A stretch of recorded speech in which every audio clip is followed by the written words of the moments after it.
Thanks for coming to my channel. My name is Tomas Fernandez. I'm an artist. I do sculpture and painting, and I have some other examples for you to see on the site. But what I'm going to tell you a story today about is really my moment that reinvented myself with back in 1988. I was a prodigal son story with faith. I left when I was 18 and none of it was making any sense, and I had not had an encounter with God. I wasn't being inspired to seek having an encounter with God, but I was drawn back to a sensitivity for the faith by the witness of Michelangelo. He was an artist that transcended his medium, and he did things that no one else has done since then, even with all the advantages of technology and far better equipment. When you have people lining up to see your work every day of the year from every country of the world, and you're speaking to every faith system out there at the same time, you've hit the center of the target. And I recognize that.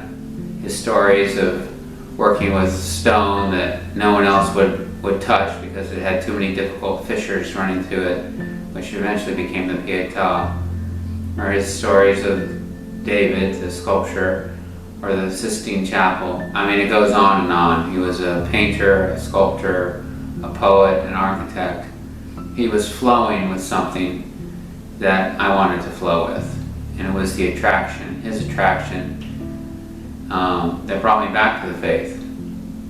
I pursued it through a New Age walk for a long time, and really I lost years there. But eventually I got painted myself into a corner spiritually, and I needed a rescue. And the Lord was faithful. I had read some books about Him delivering people out of occult situations, and that's exactly what I was in. So I called out, and He answered and rescued me. I was in Germany at the time, and I kept my end of the bargain, and I basically said, if you can get me out of this, Lord, and show me that you care and that you're real, I'll recommit my life to you. And that's exactly what I did. So the next day I found my way into a German cathedral and asked Him back into my life and asked Him to forgive my sins and to give me new direction. And that's exactly what He did. And this is the story of Crux Gloria and Beyond Forever, two different sculptures that are connected. So about 3 months after my German rescue, the Lord showed up and woke me up in the middle of the night. As I've said often, I didn't even have the sense to be praying for inspiration. I was just happy to be found again and have a sense of home that the faith can give you, and going to church on Sundays and Bible study during the middle of the week. And I felt complete and was not really looking for anything else. The Lord had different plans, and this is the story of Him coming in and giving me a commission, which is what happened. So I was on the second story of a stone building up in Loudoun County in the little town of Lincoln. A friend of mine owns this home. It was built in 1756. And I was completely asleep and faced on my side looking out a window if I had my eyes open. When the Lord entered the room, He woke me up. His presence was so heavy, and so it immobilized me. In the scriptures it talks about people needing to be picked up because they feel like they've died. Well, that's what I was feeling like. As a matter of fact, the presence was so intoxicating, I would have been happy to go and transitioned into heaven at that point, because there's nothing on this earth that's like this feeling. And this isn't a feeling that's just for me.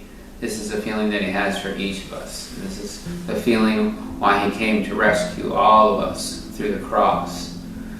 What He did was He directed my sight out of this window on the second story into the field, which is normally dark because there were no floodlights or any type of electric anythings there. It was just your basic horse pasture. And I looked out, and at this moment there was a cross that was blazing. It had a glow of fire about it, and of course the color of fire. But what was particularly powerful was that the figure of Christ within the cross was as if it were the molten sun itself. And so the Lord took me from where I was in the bedroom and somehow supernaturally brought me up. I could hear the crackling of the blistering heat of this inferno. And I went and he took me into the cross. And that moment, coupled with the love that I was experiencing, I all of a sudden felt a complete kind of wiping of the slate. All my sin, all my regrets, all my guilt, gone, burnt off. And it was like I was a brand new creature. I was a brand new creature. He regenerated himself in me and put me back into the bedroom where I was laying back down there, and he said, I want you to get up now. I want you to draw down what you've seen because I'd like you to make this cross. He said, and he went on to say, my cross is a cross of light. So this is the theme. This has been a ripple effect throughout my life, this touch and embrace of the Lord. And I've had several manifestations that revolve around the idea of the cross of light. This first one was called Crux Gloria, which means glorious cross in Latin. And you're seeing a picture of a model that I built that same day. I did the drawing that he wanted, but I went out before daylight to my studio, which was in a barn that's on the property, and took tubular steel and cut out the image of Christ that I had chopped on with my soapstone, and cut it out and took it out on the front and the back. So all of a sudden I created a doorway through the cross. So you're looking at it and seeing a sunrise coming up through, which was the sunrise right after the vision. So, and I used this model to talk to my church community, which was St. Francis de Sales in Percival, and suggested they had bought land to build their new church on. I was making the suggestion that we erect the cross before we do all the bulldozing in preparation for the site, so people know this is sanctioned and holy ground. And it was at the end of a cul-de-sac. So this was 1988, and we're in the year 2020 now, and we're dealing with the coronavirus, the COVID-19. And I just saw a media release about the cross, and it turned out that on Good Friday, hundreds of cars went to this cul-de-sac. You don't need to check in. It's not just like a church thing. This is really, it's along a major highway, Route 7, that travels all the way through Virginia, all the way up toward Winchester. And what I did with it was, you're going to be seeing the picture of the realized 33-foot version that I built, 17,000 pounds. I put halogens in it down below the feet and at the end of the hands, so that shined inward. One above the head that shined down and one that shined up. I left the top of the cross open, so if there was any precipitation, snow or rain or sleet or fog, it would create a beam effect as if it were coming from the heavens down onto the cross. So we used a special weathering steel, and I created this in a industrial shop. It just all of a sudden the weights and the needs for hydraulics and lifting and things like that were far beyond my studio's capacity. So I found a great place in Herndon to build it, and a wonderful group of people that helped me put it together. We brought it in 2 pieces to the site on a semi-flatbed and welded on it for 8 hours to join the 2 pieces together and set it with a crane. It was very exciting. And we lit the lights with a generator because there wasn't any electricity on the site on New Year's Eve that following. I think we put it up in December. My memory serves me right, and we lit it up. Let's see if I remember this right, for New Year's Eve. A bunch of us went out there and fired a generator up and hooked up the electricity and had it all work, and it was very special. Now we're going to fast forward and leave that story alone for a little bit, and we're going to be looking at the model of Beyond Forever. Beyond Forever was a project that I've been working with prior to this and prior to me coming back to my faith.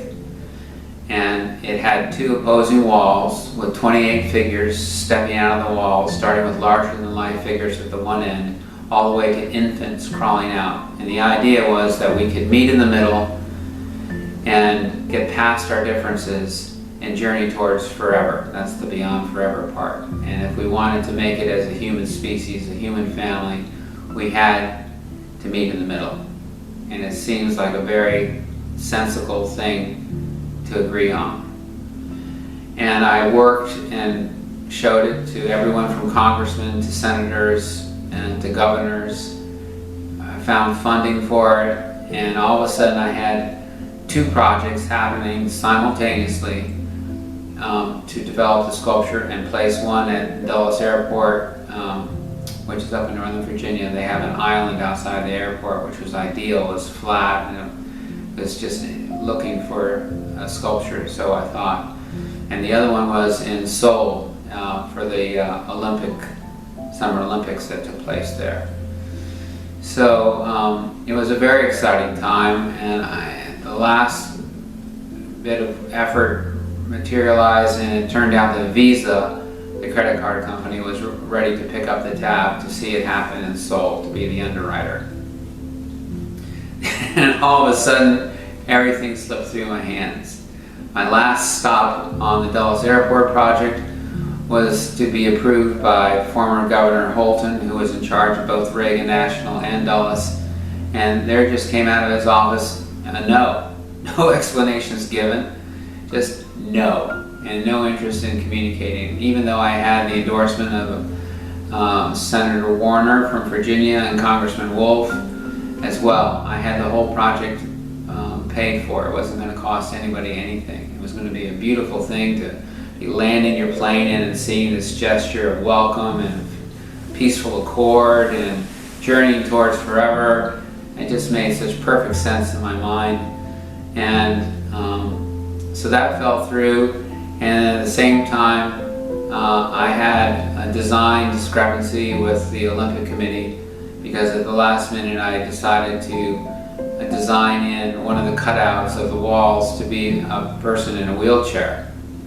And I wanted them to feel, people who had challenges, physical challenges, to feel a part of this whole meet in the middle journey towards forever. And it turns out that it was explained to me that this was offensive to the sensitivities, that there was a belief that somebody who had a handicap was working out a karmic debt, as it was explained to me, and they were not to be revered in art.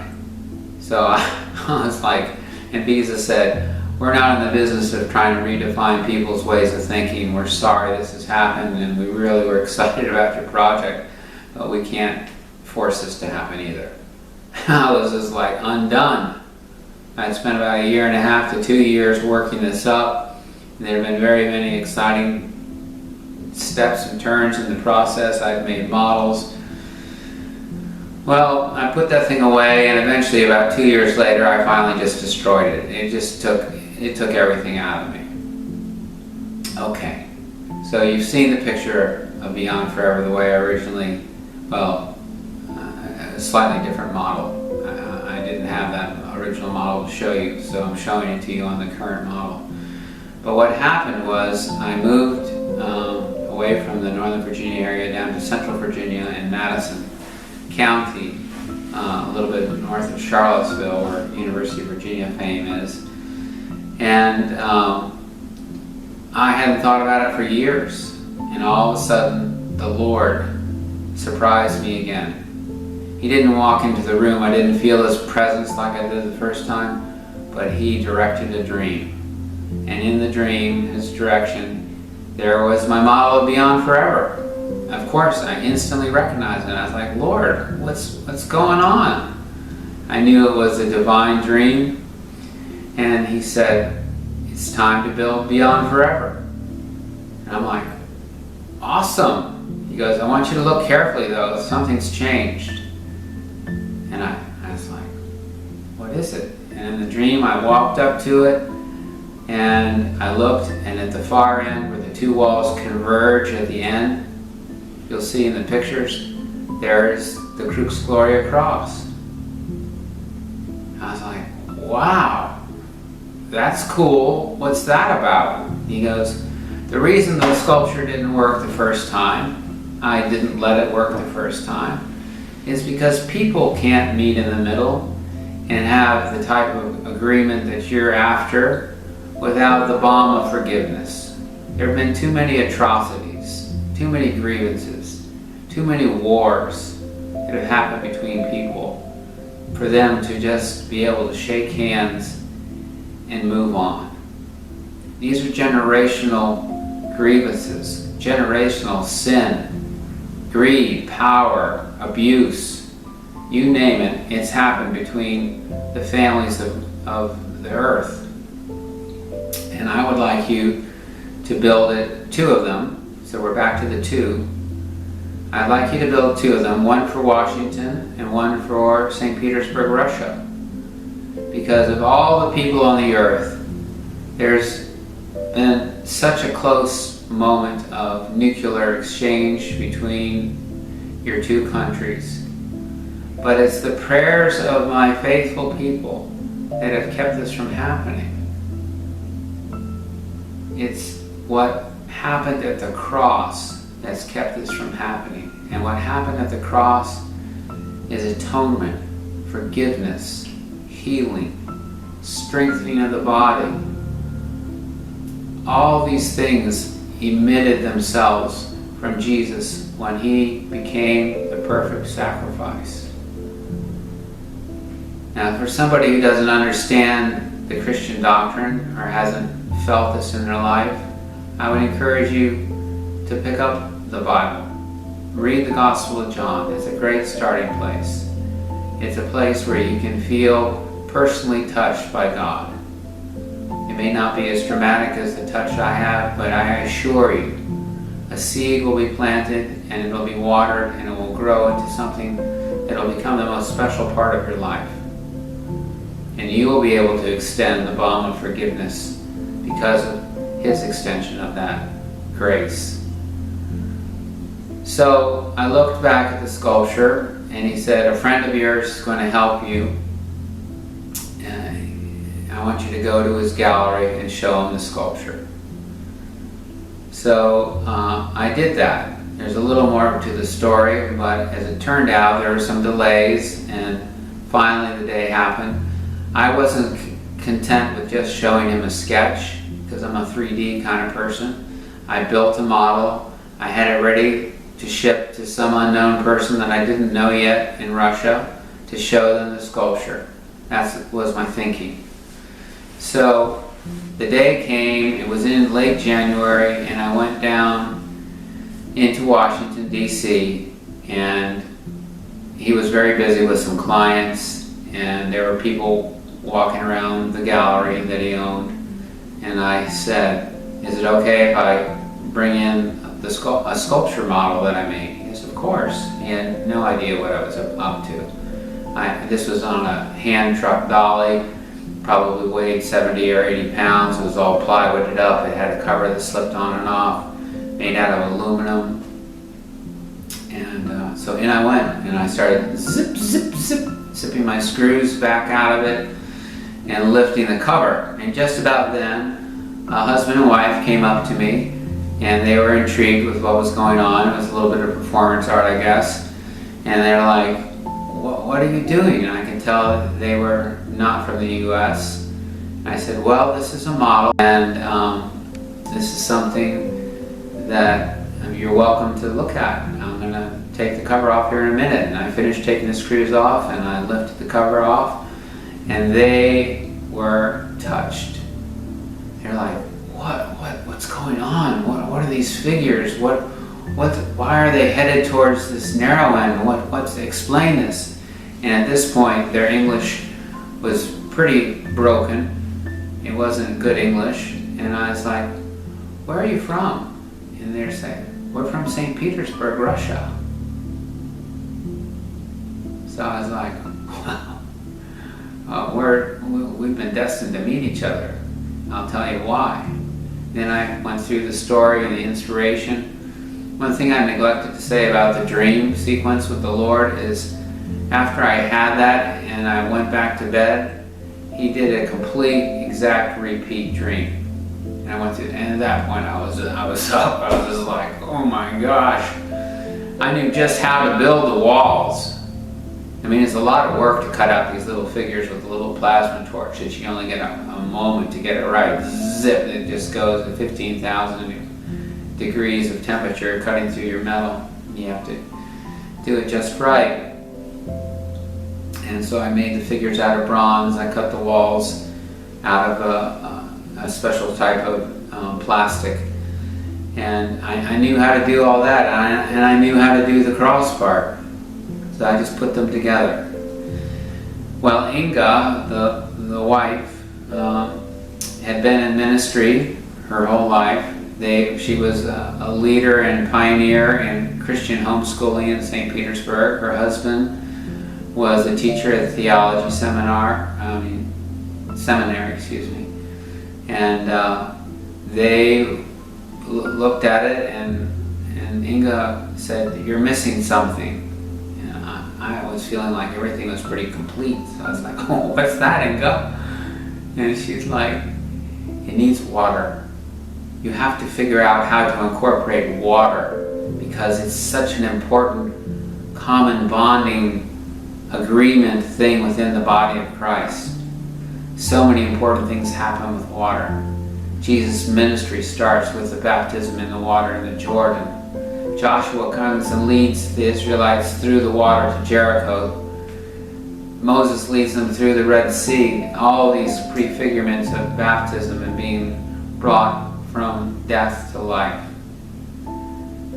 These are all here. The first miracle, water into wine. And I was like, okay, let me pray about it. Let me think about it. And then an inspiration came a few weeks later. And I thought, what if I had water falling through the cross? Because Jesus is also known as the living water.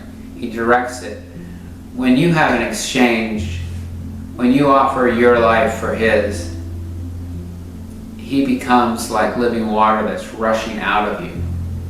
And it affects everything around you. It affects your friendships, your marriages, your family, your kids you're raising. Everything is touched by it.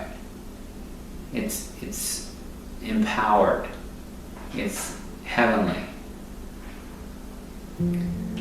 So water became part of the design. So you're looking at a picture of the water cross that I built, a 6-foot model to kind of understand some of the dynamics of this going on. And you're seeing water crashing down through the figure, through the arms, through the head, through the crown.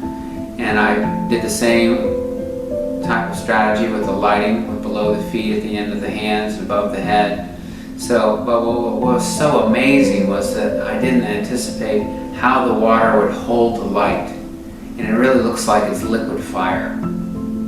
And there's even a very extraordinary photograph that I'll share with you in this sequence where the cross is made of stainless steel, as will ultimately these walls. Now, I don't have them in that stainless vision right here in the model, but I feel it's very important for us to see ourselves as we approach the sculpture, that we need to break out of our walls. We need to have the power of God draw us to realize that we're one family, that we're brothers meeting brothers, sisters meeting sisters, children meeting children, and we're excited about encountering one another, or meeting a lost family member that we've never known, and heading towards the cross, as Jesus calls it, the narrow gate. Only one thing that can go through that gate, the cross, to the promised land of heaven. That's us. None of the other stuff that we've done, the wealth or lack thereof that we've accumulated in life, none of that comes with us. We step through into eternity. This is the beauty, this is the power of this message.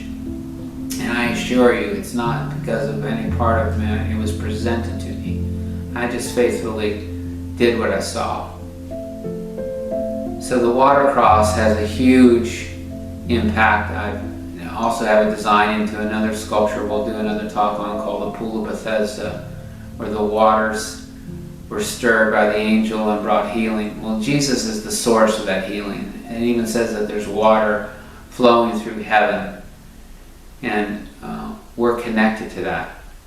So it's very important. Through all the figures in the walls behind me here, there'll be a cascade of water to show that through baptism we're born into a new relationship. We're washed clean of sin. We're energized. We become creatures of light. And of course, we're also connected to the same water that's flowing through his figure. As we approach the cross itself is in stainless steel at a high polish, so it has mirror-like qualities. We see our own reflection, because it's a very important moment to realize that he did this for us individually. He did this for us collectively. But we have to own up that our own sins need to be dealt with personally. The things where we fell short, where we were selfish versus selfless in life, where we thought wrong thoughts. We can't get into heaven unless these are cleansed from us. So this is the invitation. And we are the ambassadors that carry the invitation out into the world. So I encourage you to pray about this. You know, God isn't finished with influencing artists with Michelangelo. He's still reaching out and touching people's lives with inspiration. Whether you're a stay-at-home mom who's imparting goodness into your children, or you're an architect who's designing modular homes, you can be inspired. You can let that living water flow out of you into your environment. And once you taste this, the scripture says, taste and see how good the Lord is. There's nowhere else that you want to be. It's where we're destined and hardwired to end up.